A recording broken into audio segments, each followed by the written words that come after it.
ان کی الفت چھوڑ کر ان کا وسیلہ چھوڑ کر ان کی الفت چھوڑ کر ان کا وسیلہ چھوڑ کر ان کی الفت چھوڑ کر ان کا وسیلہ چھوڑ کر روسیا ہو جاؤ گے نور طریقہ چھوڑ کر روسیا ہو جاؤ گے نوری طریقہ چھوڑ کر ان کی الفت چھوڑ کر ان کا وسیلہ چھوڑ کر. اور یہ بھی شعر خاص طور سے پیش کر رہا ہوں کہ جب چلے جائیں گے سب مرقد میں تنہا چھوڑ کر جب چلے جائیں گے سب مرقد میں تنہا چھوڑ کر کون کام آئے گا پھر ایک ان کا جلوہ چھوڑ کر کون کام آئے گا پھر ایک ان کا جلوہ چھوڑ کر ان کی الفت چھوڑ کر. اور یہ بھی شعر خاص طور سے پیش کروں کہ جب تمہارے در پہ صدقے ہے بہار خلد بھی جب تمہارے در پہ صدقے ہے بہار خلد بھی سوئے جنت کون جائے در تمہارا چھوڑ کر سوئے جنت کون جائے در تمہارا چھوڑ کر ان کی الفت چھوڑ کر. یہ بھی خاص طور سے اس میں آپ شعر میں آپ لوگوں کے لیے ہدایت بھی ہے پیش کر رہا ہوں کہ زاہد و ساری عبادت رائے گا ہو جائے گی. جو اپنی عبادت پر بہت ناز کرتا ہے اپنی ریاضت پر عبادت پر بہت ناز کرتے ہیں بہت گھمنڈ کرتے ہیں ان کے لیے شعر کہ زاہد و ساری عبادت رائے گا ہو جائے گی کیا ملے گا تم کو کعبے میں مدینہ چھوڑ کر کیا ملے گا تم کو کعبے میں مدینہ چھوڑ کر ان کی الفت چھوڑ کر. اور یہ آخری شعر ہے کہ غرق ہو جاؤ گے سیلاب بلا میں باغیوں غرق ہو جاؤ گے سیلاب بلا میں باغیوں اہل بیت پاک کا محکم سفینہ چھوڑ اہل بیت پاک کا محکم سفینہ چھوڑ کر ان کی الفت چھوڑ کر. موسم کی وجہ سے تھوڑا گلا متاثر ہے، پڑھا نہیں جا رہا. مقطع کا شعر پیش کر رہا ہوں، آواز پہ دھیان نہ دیں، شعر پہ دھیان دیں. جو شعر پیش کر رہا ہوں مجھے کہ شعر بہت قیمتی ہے. مقطع کا شعر ہے کہ فیضیاب بارگاہ حضرت اشرف کلیم، فیضیاب بارگاہ حضرت اشرف کلیم، ان کے خطبے پڑھے گا جاہے دنیا چھوڑ کر.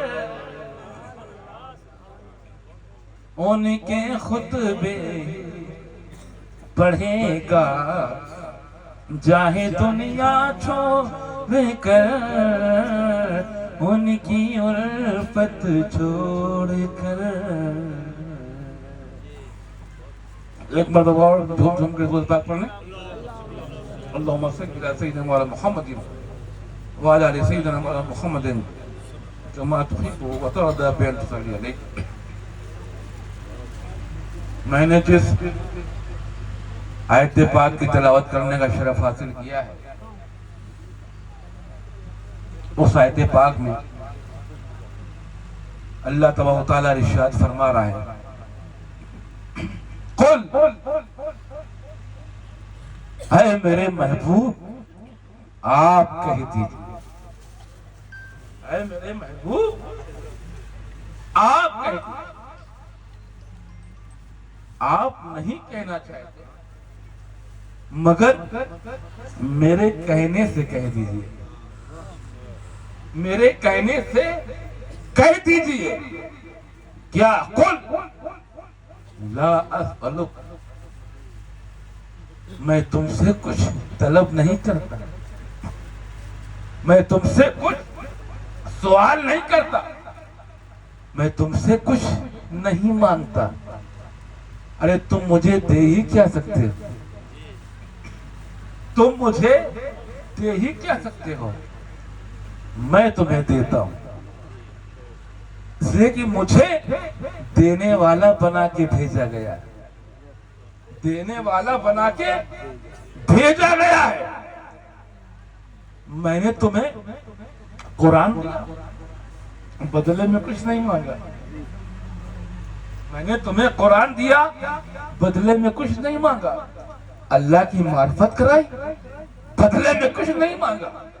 تمہیں حج کرنا سکھایا، بدلے میں کچھ نہیں مانگا.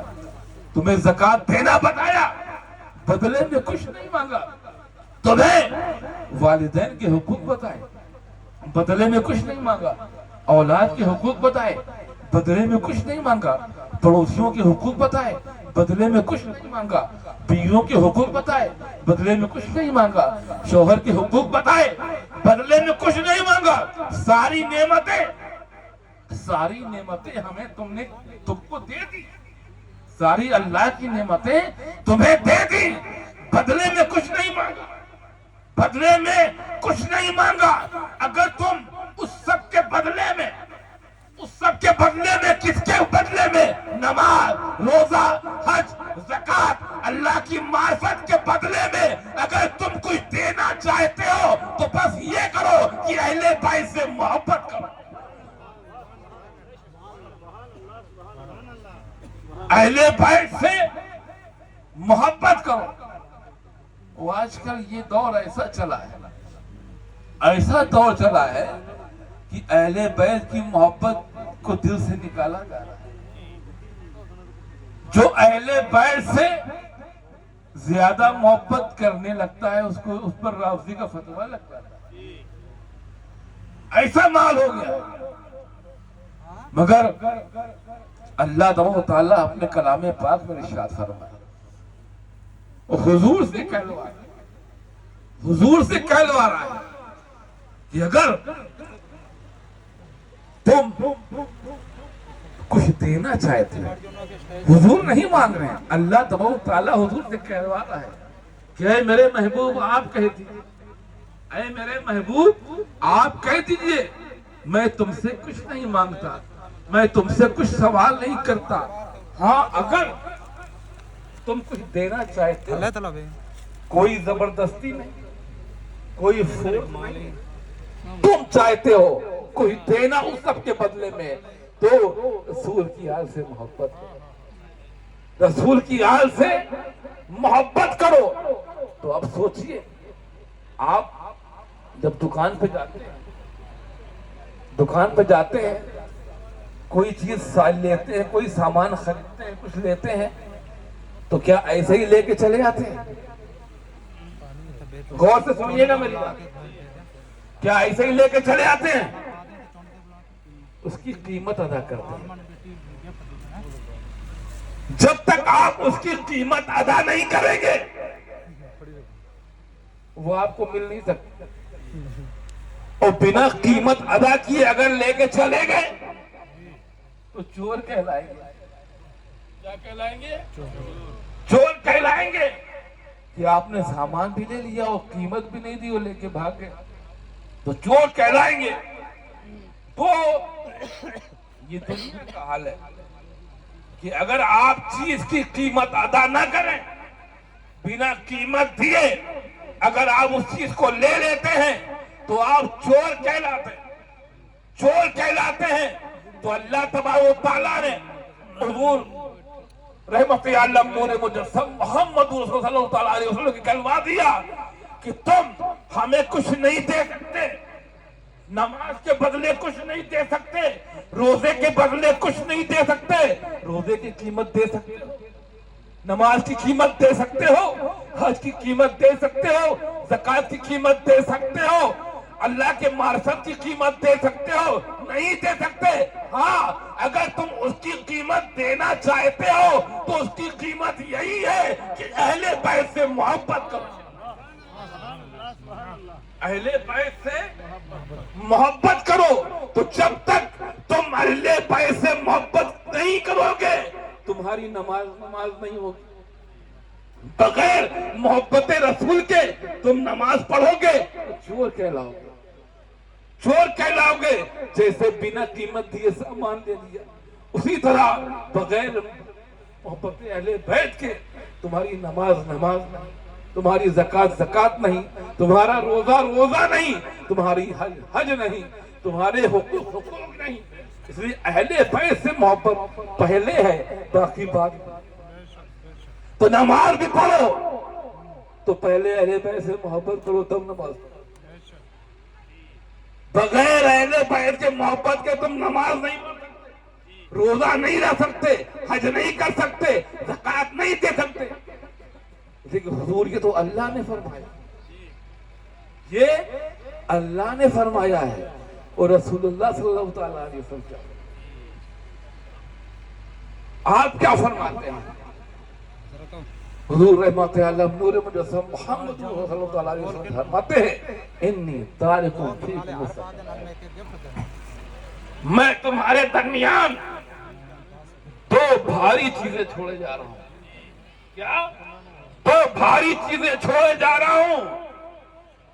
کتاب اللہ، کتاب اللہ، ایک اللہ کی کتاب قرآن،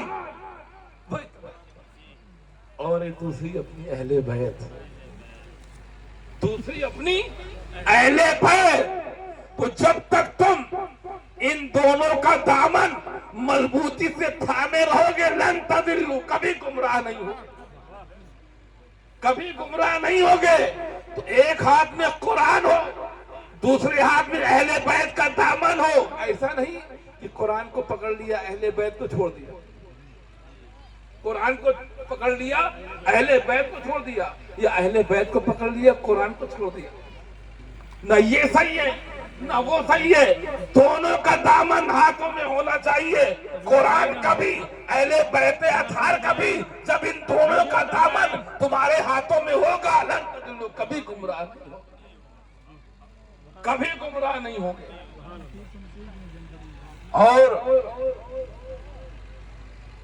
آگے رحمت اللہ صلی اللہ علیہ وسلم فرماتے ہیں کہ یہ دونوں ایک دوسرے سے کبھی جدا نہیں،